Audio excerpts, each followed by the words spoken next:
નમસ્કાર મિત્રો, ચાલો આજે આપણે વાત કરીએ એવી ઋતુની જે આપણા મનને તો ખુશ કરી દેશે પણ આપણા શરીરને ક્યારેક બીમાર પણ કરી શકે છે. હું વાત કરું છું આપણા ચોમાસાની.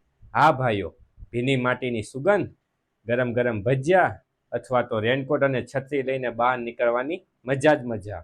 પણ ચોમાસાની સાથે આવે છે ચામડીના રોગો, ધીમું પાચન અને ખરાબ પાણીથી ફેલાતા રોગો. એટલે જ આજે હું તમને એવી 7 હેલ્ધી ટિપ્સ આપીશ જેનું તમે પાલન કરીશો તો વરસાદની મજાની સાથે તંદુરસ્ત પણ રહી શકશો. તો પહેલાં આપણે વાત કરીએ સાફ સફાઈની. હા મિત્રો, ચોમાસામાં પગ ભીના, પગરખા ભીના તો શું થશે? ચામડીના રોગો થશે, જેમ કે ફૂગ, ધાધર અને ખરાબ વાસ આવે છે. તો શું કરવું? ઘરે આવીને પગને પહેલાં નવશેકા ગરમ પાણીમાં મૂકો, જેમાં ફટકડી અથવા તો ટીટું ઓઇલ ઉમેરો. ભીના પગરખા પહેરશો નહીં અને મોજાને વારંવાર બદલી નાખવા. જાણો છો તમે, ચોમાસાના 90% ચામડીના રોગો ખરાબ પાણીના કારણે જ થાય છે. મિત્રો, વરસાદ આવે છે એટલે આપણું પાચન ધીમું પડી જાય છે. એટલે જ આપણે એવો ખોરાક ખાવાનો છે જે સહેલાઈથી પાચન થઈ જાય, જેમ કે ગરમ ખીચડી, દાળ ભાત અને સાદું ભોજન. મેં તો ગુજરાતી, ભજીયા અને પાવભાજીની સુગંધ આવે તો મોઢામાં તો પાણી આવી જાય. હા, પણ એ પાવભાજીમાં ભેજનું પ્રમાણ વધારે હોય છે અને આ જ ભેજ તમારા શરીરમાં ફૂડ પોઈઝનિંગનું કારણ બની શકે છે. જો તમારે ખાવું હોય તો માત્ર ઘરનું અને સાફ સુથરું ભોજન જ લેવું, એ જ તમારા માટે ફાયદાકારક છે. કોઈ પણ વસ્તુ બનાવતા પહેલાં શાકભાજીને સારા પાણીથી ધોવો, ત્યાર પછી જ રસોઈ બનાવો. તો ચાલો હવે આપણે વાત કરીએ ફળોની. ફળો એટલે તો તંદુરસ્તી, પરંતુ ચોમાસામાં ફળો ભીંજાય છે, જેના કારણે ઇન્ફેક્શન રહે છે. આ ઇન્ફેક્શનને હટાવવા માટે સરસ પાણીમાં ધોવો અથવા તો તેની છાલને છોલીને ખાવો. તમારે ચોમાસામાં ફ્રૂટ ખાવા હોય તો સફરજન, લીલું બીટ, નાશપતી અને ચીકુને સમાવેશ કરી શકો છો. આ ઉપરાંત તરબૂચ, ટેટી અને જામફળ આને અવોઇડ કરવાના છે, કારણ કે તેના કારણે શરદી થઈ શકે છે. સાથે તે ભીંજાયેલા હોવાના લીધે તેમાં બેક્ટેરિયાનું પ્રમાણ વધી જાય છે. મિત્રો, ચોમાસાનો સૌથી મોટો દુશ્મન કયો છે તમને ખબર છે? તો એ છે ગંદુ પાણી. હવે તમે એવું કહેશો કે મારા ઘરમાં તો ફિલ્ટર છે, પરંતુ શું તમે ફિલ્ટરને નિયમિત સાફ કરો છો? પાણીને ઉકાળીને પીવો એ ખરાબ નથી, સમજદારી છે. કોલેરા અથવા તો ટાઇફોઇડ, ઝાડા, ઉલટી, પેટના દુખાવા, જો આનાથી દૂર રહેવું હોય તો જ્યારે પણ તમે બહાર જાઓ છો ત્યારે એક પાણીની બોટલ સાથે લઈ જવી. રોગથી બચવા માટે એક જ ઉપાય કે પોતાનું પાણી સાથે લઈને જવું. તો હવે આપણે વાત કરીએ શારીરિક રક્ષણની. ચોમાસામાં સૌથી વધારે વાયરસ અને બેક્ટેરિયાનો પ્રકોપ હોય છે.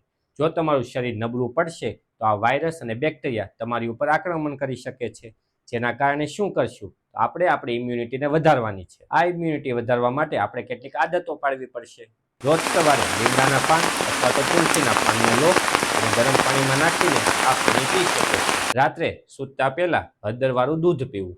નાસ્તામાં ભેજમુક્ત સૂકા મેવા લેવા, જેવા કે ખજૂર, બદામ અને અખરોટ. અઠવાડિયામાં ક્યારેક આદુ અથવા તો લવિંગથી બનાવેલો હર્બલ કાળો પણ પી શકો છો. સૌથી ખાસ ઉપાય તો એ જ છે કે સવારમાં 1 ચમચી ઓરિજિનલ મધ લો, જેમાં 1 ચમચી હળદર નાખો. આ તમારી ઇમ્યુનિટીને બહુ જ પાવરફુલ કરી શકે છે. તમે મીઠાઈ તરીકે ડ્રાયફ્રૂટ લાડુ પણ ખાઈ શકો છો, જેમાં ખજૂર, અખરોટ, બદામ જેવા સૂકા મેવાનો સમાવેશ પણ કરી શકો છો. ચોમાસામાં ત્વચા ભેજના સંક્રમણમાં આવે છે, જેના કારણે ફંગલ ઇન્ફેક્શન, ખંજવાળ અને ધાધર જેવા રોગો થઈ શકે છે. આ ઉપરાંત વાળ પણ ખરી શકે છે. આપણે ત્વચા માટે એટલું કરવાનું છે કે સ્નાન કર્યા પછી પાવડર અથવા તો એન્ટી ફંગલ પાવડર લો, જેને અંગૂઠામાં, પગ પર, અંડરઆર્મ પર કશે પણ લગાવી શકો છો. દર 2-3 દિવસે ગરમ ઉકાળેલા લીમડાવાળા પાણીથી સ્નાન કરવું જોઈએ. ગરદન અને બાજુઓ કે જ્યાં ગમોરિયા જેવી સમસ્યાઓ થઈ શકે છે, જેથી એલોવેરા જેલ લગાવો, જે તમારી ત્વચાને મોઇશ્ચરાઇઝ પણ રાખશે અને બેક્ટેરિયાને દૂર કરશે. તો આપણે વાળ માટે એટલું કરવાનું છે કે ભીની ટોપી અથવા તો ભીની પાઘડીથી દૂર રહેવું, કારણ કે તેના કારણે ફંગલ ઇન્ફેક્શન થઈ શકે છે. અઠવાડિયામાં 2 વાર નાળિયેરનું તેલ અથવા તો લીમડાનું તેલનો ઉપયોગ કરી શકો છો. જ્યારે વરસાદ વધે, અંધારું વધે, દિવસ ન ગમે ત્યારે આપણે મોઢું નીચે કરી દેતા હોઈએ છીએ. આ જ છે સિઝનલ સેડનેસ.